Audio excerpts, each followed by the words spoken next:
তুমিয়ে মানে সেই বালকজন যোনে মোৰ সুপুত্ৰীৰ প্ৰেমত পৰি বলিয়া হৈছে হয় আংকল হয় খুৰা চব অসমীয়াতে ক'বা পিছে তোমাৰ জীৱিকা কি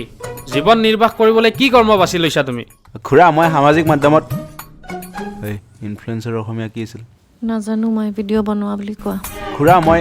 আলোকচিত্ৰ বনাওঁ মানে মুখ কিতাপ আৰু তুমি নলিত চুটি ছবি বনাওঁ সেইবোৰতো আজিকালি চবেই বনায় মাহিলী আয় কিমান তোমাৰ কিমান পইচা উপাৰ্জন কৰা হৈ যায় খুৰা 40-50 হাজাৰমান আজিকালি সেইখিনি পইচাৰে কি হ'ব আমাৰ ওচৰৰ পানীৰামৰ পুতেকে শাক পাচলি বিক্ৰী কৰি মাহিলী 70-80 হাজাৰ টকা উপাৰ্জন কৰে আপুনি বিচাৰিলে মই শাক পাচলি বেচিম খুৰা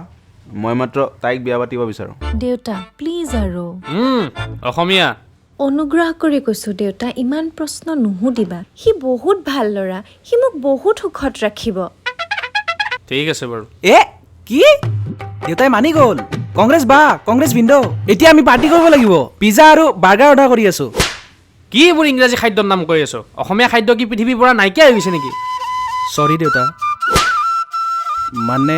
ক্ষমা কৰি দিবা দেউতা মই এখন ভাল অসমীয়া ৰেষ্টুৰেণ্ট মানে অসমীয়া ভোজনলৈ চিনি পাওঁ তাতে যাব লগ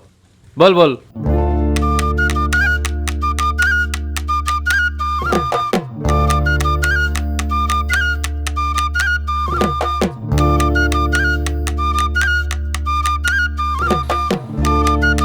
খুৰা কিমান হ'ল 1379 টকা খুৰা এটা কাম কৰোঁ হাফ লিটাৰ আধা লিটাৰ পানী বটল এটা লৈ লওঁ 1389 টকা হ'ব দেউতা এটা কাম কৰোঁ চিকেন ড্ৰাই ফ্ৰাই এটা পেকিং কৰি লওক অসমীয়াত ক দেউতা মুৰ্গী ভাজা এটা বান্ধি লওক তেতিয়াহ'লে